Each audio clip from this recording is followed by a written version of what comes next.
Welcome to a new year of Nature Revisited, a podcast that explores our relationship with the natural world, that consists of interviews, stories, and discussions that highlight the notion that nature is not a place one goes to, but rather a place one is already a part of, that we are nature. And thank you for joining us as we celebrate the beginning of the 6th year of Nature Revisited, the podcast.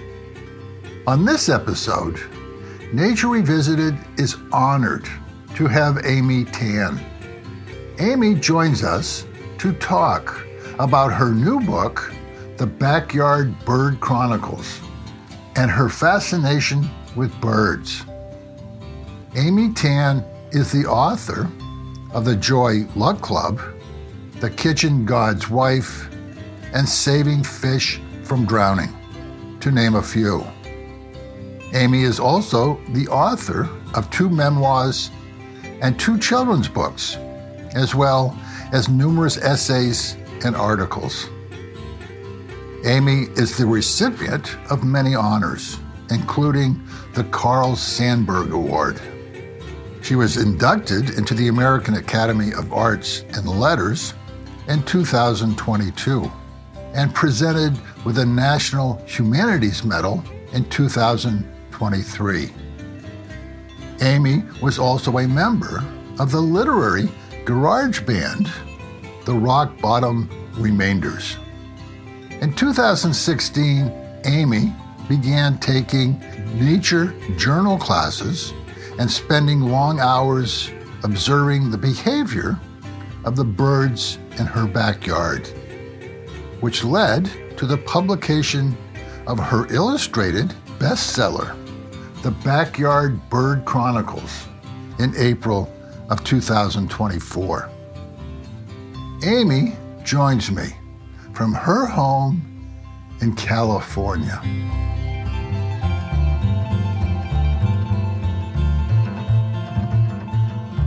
Amy, welcome to Nature Revisited. Good to be here. It's an honor and a pleasure having you on the podcast. In your book, The Backyard Bird Chronicles, you say that it wasn't until 2016 that you became obsessed with birds. What was it that attracted you to their place in the world? Looking back, I think, wow, why is it that I didn't notice birds that much before this? Because I'd always loved being in the woods. I was somebody who would catch snakes and lizards and things like that. And I do have to say that probably being nearsighted as a child affected my looking up and seeing birds. And also, they fly away. But in 2016, I became very distraught about the level of racism that was being directed at Asian Americans, including myself. Felt violent. And I needed to get out of my head and go to a place that was much more peaceful, that would take me out of these difficult moments so that I could regain my footing again and see the world as continuous and as something that was indeed still beautiful. I went into nature and started doing nature journaling, which is learning to observe and draw. From there, I started to notice that there were these marvelous creatures in my yard called birds. I started seeing them much more as individuals. I noticed their behavior and saw that the birds were looking at me. I was hooked. I found that that was my daily dose of peace. The problem was that that daily dose became longer and longer and longer. So it wasn't a 5-minute hit of joy and exultation. It was 10 hours. 10 hours of just watching birds at times. Why do you think that you find the behavior of birds so fascinating?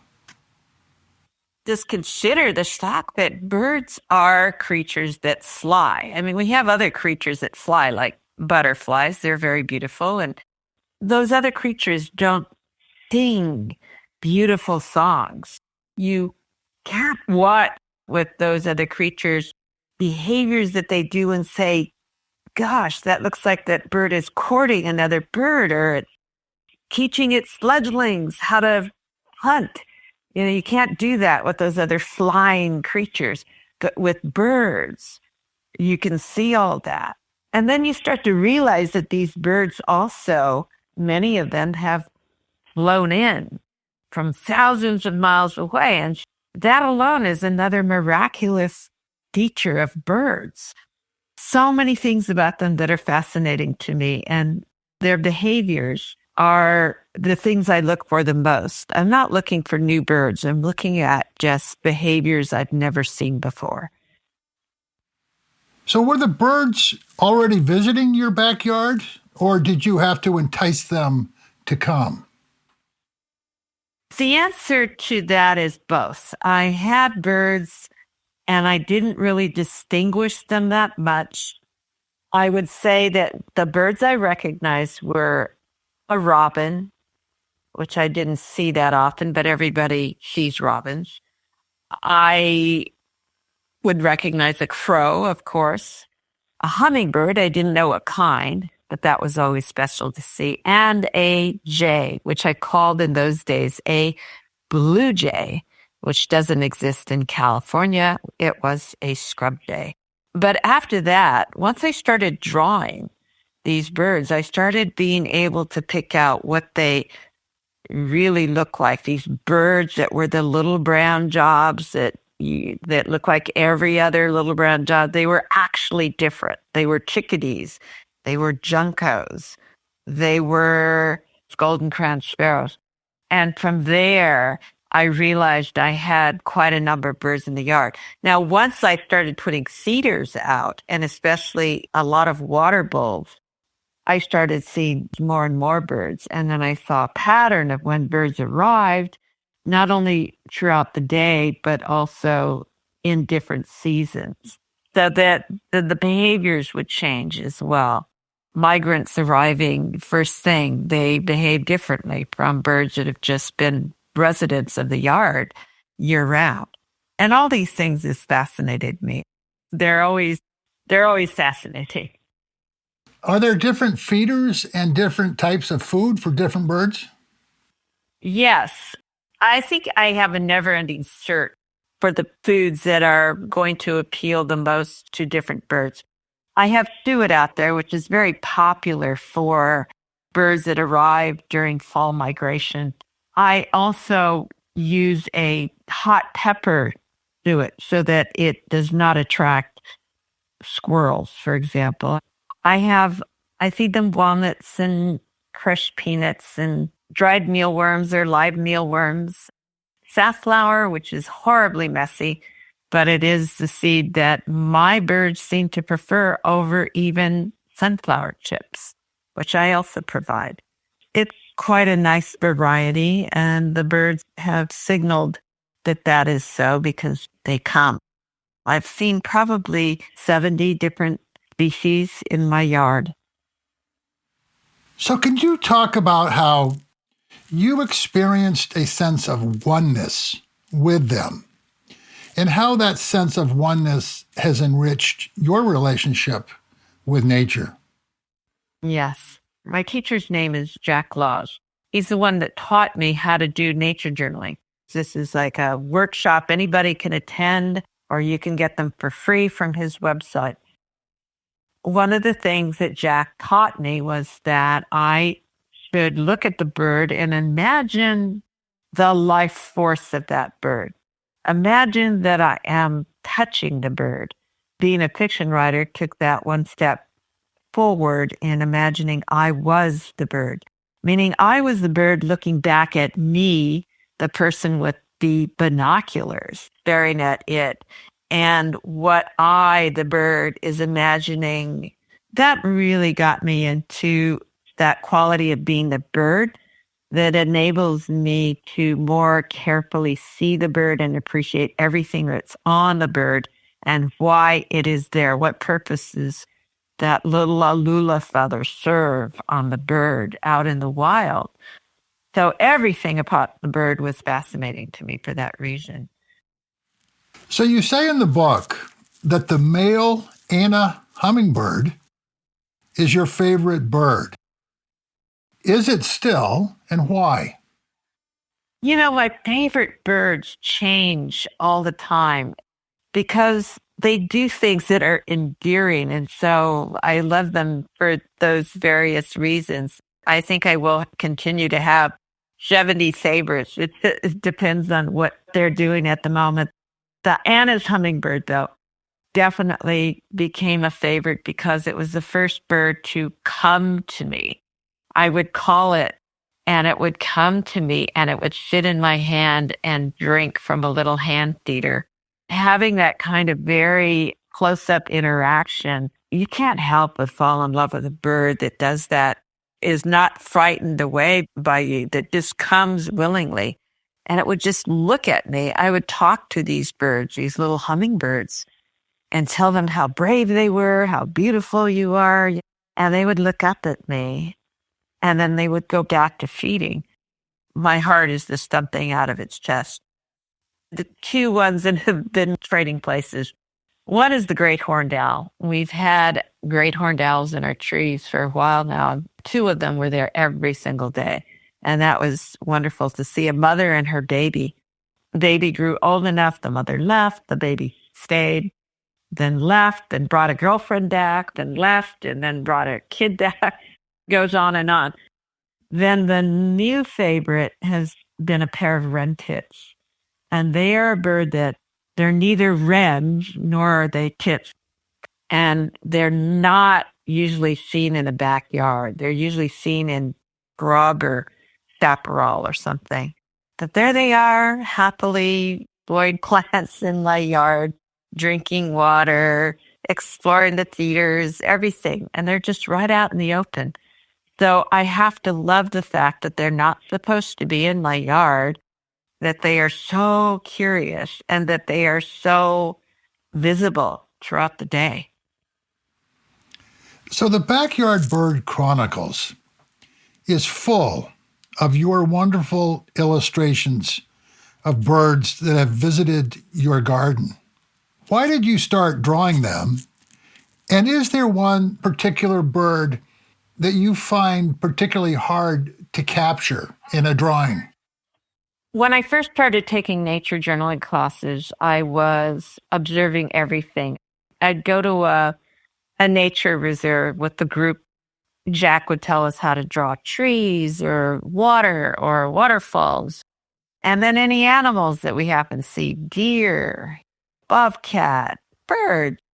The problem was I couldn't go out to these places all that often on my own because I can't draw. So I started observing things in my yard. And so I started doing these nature journal sketches there, of trees and plants and flowers and bushes. And then suddenly it became birds. Those were the creatures I saw most often in the yard. Our yard, by the way, was landscaped about 12 years ago. And it was designed by my intention to be for pollinators. And by that, I was thinking birds, bees, and butterflies. We have a green roof, for example, of flowering succulents. The entire yard is basically a restaurant for these pollinators. You have to imagine I've drawn probably most of the birds in my yard hundreds, if not thousands of times. I can draw them at a glance, looking at them, knowing the way that they look in a gestalt. My thing that is difficult now is to draw the behavior that I'm looking at that's interesting. How would you capture the slight movement of wings as a fox sparrow is going up to threaten a hermit thrush that is standing with its back to the fox sparrow as the hermit thrush is standing there just slightly twitching whereas the fox sparrow is twitching its wings in a different way, coming toward it in a low position. Those are the things that are difficult for me, these new behaviors I see. How do I capture what I'm writing about? So what I have to do, I found in doing certain behaviors and movements, is to record these birds in slow motion and then to see what they're actually doing with their wings or with their eye movements, the head twitches, the sudden ways that they move. And it happens in a millisecond. So that's difficult. I believe that the biggest threat to most birds in America is cats. It's only a matter of time before cats show up to your bird feeders looking for birds. Yes, it's true. Cats are responsible for anywhere from 1.4 to 4 billion birds that are killed every year unnecessarily. And these are not just feral cats, they're house cats. People say to me, my cats, oh, they're so lazy, they would never bother to kill a bird. They only kill butterflies. They only kill such and such. Well, if they kill butterflies, they're perfectly capable of killing a bird. It's most upsetting when I hear about people who math how their cats play with birds, bap them around, grab them, then let them go and bap them around. And they say to me, the cats don't hurt the birds at all. They eventually let them go. Well, let me tell you, any bird that's been handled by a cat that way has injuries, and those birds definitely will die because any little scratch on a bird will probably become infected. And that's the end of that bird, whether they see that bird dying or not. I have a cat that's been coming in our yard recently, and I would scare it off as best I could. But usually they're gone by the time they see me because they know I'm not friendly. What I've done then is I created a birdico, which is like a catico. It's an enclosure around my feeders. That means the cat does not have access. We who love birds must think of ways that we can also deter cats. So after all the hours that you have spent watching your birds interact, what is some of the oddest behavior you have seen when it comes to birds? And do you recognize individual birds by themselves? The answer to the second question is I don't tend to recognize individuals unless they have something very distinctive or there is only one or two of them in the yard. For example, I have a lot of golden crowned sparrows, but maybe one will have a little pigment issue and have a white spot somewhere. And so I would recognize that individual every day. Or it might be a bird that is missing a leg. Or the great horned owls. We only have two. One is bigger, the female. The smaller one is the male and younger. In that case, the only birds I've ever named are the owls. And that was so I could distinguish them when talking to my husband. Did you see Junior and Mom? Junior was there, but Mom was not. That was the only reason I named them. And the other question about unusual behavior that I've seen was all unusual when I first see something and I'd never seen before.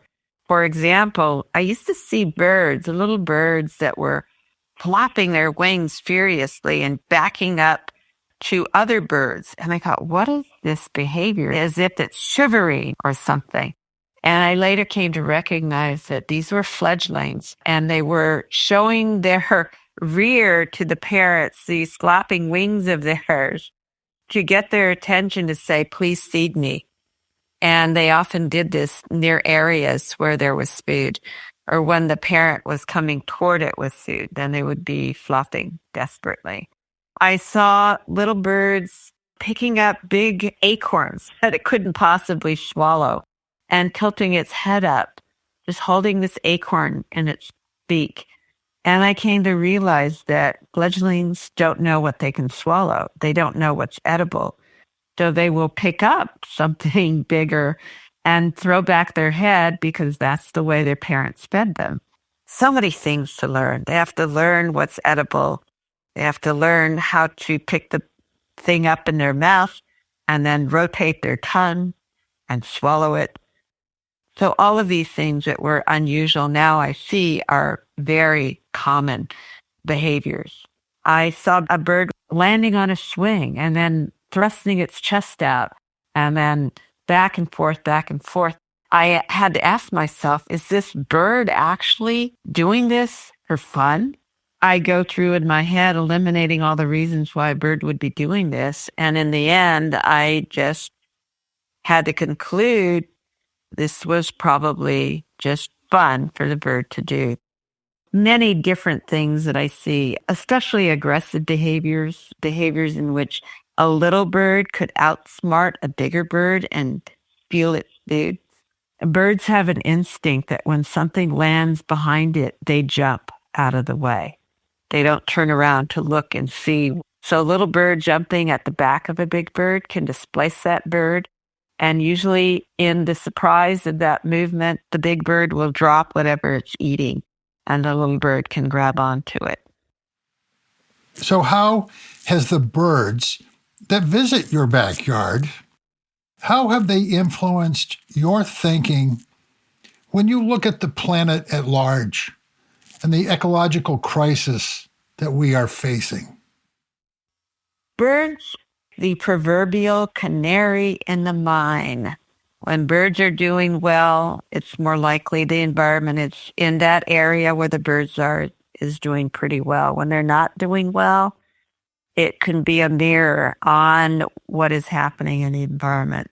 Here we're talking about the loss of certain elements in a habitat that is ecologically sound. When you have trees removed for developments, you've displaced birds, their homes, that you've also displaced insects that birds need. Or when you put pesticides on, you get rid of harmful insects as well as good insects. You turn their seeds into something that's poisonous. If you want to be part of a number of people who want to do something about climate change, you can look at the factors that accelerate it, or you can look at the factors that mitigate it. And the things that you would do for birds to protect them, to restore their habitat, are the things you would do for climate change. What could I do to help with climate change? Think about what you would do with birds. And by that, I'm talking about the natural habitat, not the feeders. It's the natural habitat of the birds. Let's keep our trees. Let's be conscious of drought conditions and what we should do to not let those lands become unusable by wildlife. It's one of the things I love about birds these days. The conservation groups that I'm involved with have taught me that. I look at the things they're doing, I say, wow, look at this. They're looking at these environmental threats to birds, and what it is, if they look at what's going to happen to our Earth over the next 100 years, you can get a mini representation of that by destroying habitat deliberately, which is what we do when we develop land. Destroy it and see what happens to wildlife and the rest of the ecology in that area that depends on it. So do you consider yourself a citizen scientist? And just how important are the observations and the data collected to understanding just how birds are faring in this environmentally changing world? I suppose other people would say I am a citizen scientist just as anybody who uses a reporting system like eBird. I obviously don't have the credentials of a scientist. I'm not an ornithologist. I didn't get a degree in biology.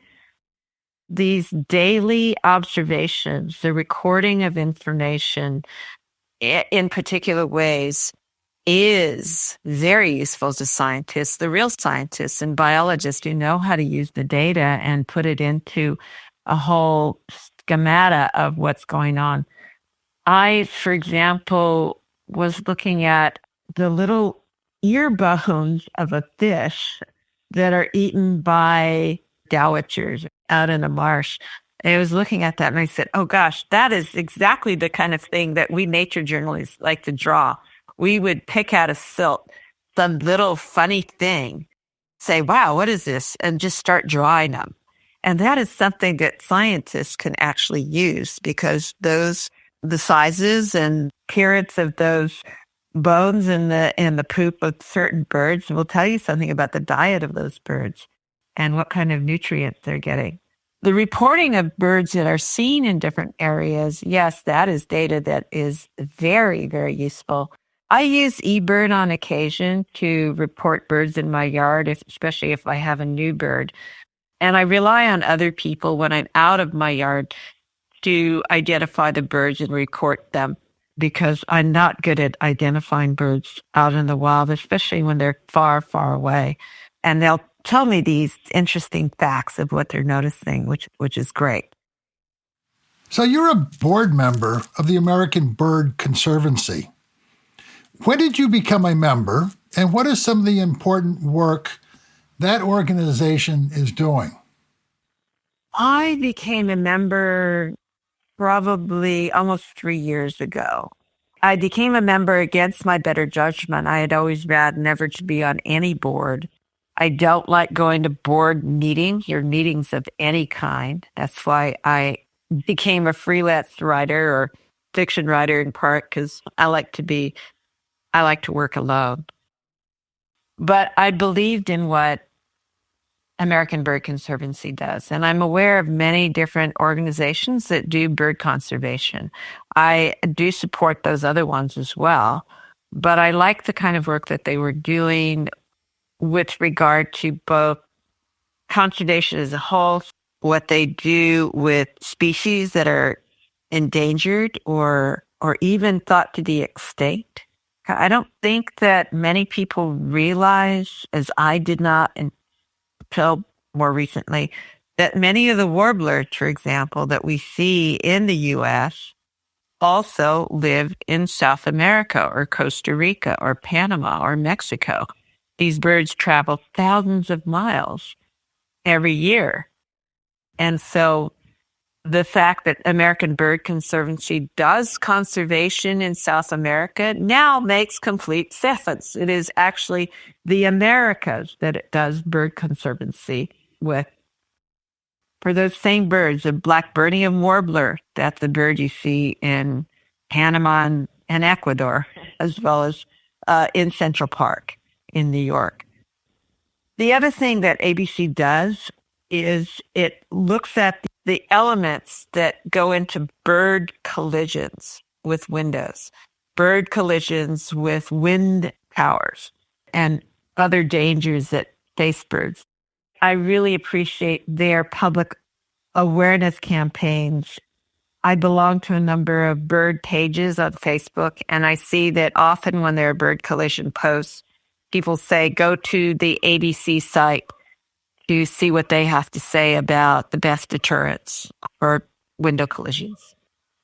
I have seen the work firsthand that ABC does. I've gone to the sites, talked to people. They've also been involved with a project having to do with mosquitoes that are decimating a population of birds in Hawaii. So to anybody who likes birds, who wants to love birds, and if you do love birds, please help with conservation in whatever ways you can, whether it's keeping cats indoors, putting something on your windows to prevent collisions, or giving money to a place like American Bird Conservancy.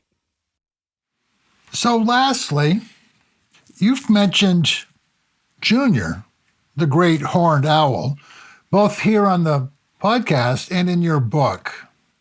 Is Junior still living in your backyard? Oh, that is the big question.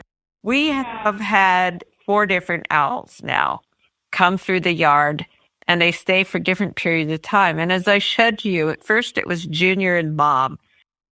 I could tell them easily apart. Junior's coloration was different still recognized Junior when he brought his girlfriend. Girlfriend was different from Mom. But then other owls started coming. It was, is this Junior and Junior? Or is this Junior's girlfriend and Junior's Junior? Or is this Mom with a new male? So I don't know anymore. I've taken many photos of the birds and I keep trying to compare them with the breast pattern of the feathers. And it's so hard to tell. So I do think Junior has been coming back. We're now in a courtship period where there might be more little juniors. And I'm going to have to look really carefully and take more pictures to see if it's the same Junior and if it's the same girlfriend. They do tend to mate for life. If Junior came back with a female, that it probably was the same female from the season before. So I'm going to say yes. Yeah, Junior comes back to visit me all the time. Actually, I think Junior could care less and likes the view. It's a great place, a great leaping point for Junior to go off to do his nightly hunts.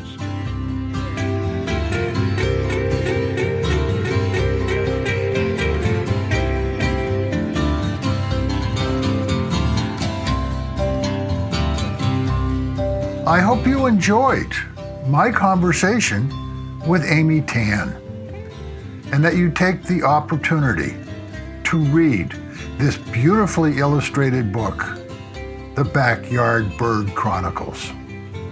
You can learn more about Amy Tan at her website, amytan.net. If you enjoyed this episode, please share with friends, family, and colleagues. And please rate us on your favorite podcast server. It will help us to reach a larger audience. You can follow Nature Revisited on Facebook, Instagram, YouTube, or our website, nordenproductions.com. I would also like to invite you to share your comments and ideas and even suggestions for future guests for Nature Revisited on the comment section of this episode on our website. The music for Nature Revisited is Tim Buckley, Buzz and Fly. Nature Revisited is produced by Stefan Van Orden and Charles Gagan. And I hope you will join me for the next edition of Nature Revisited. And in the meantime, remember, we are nature.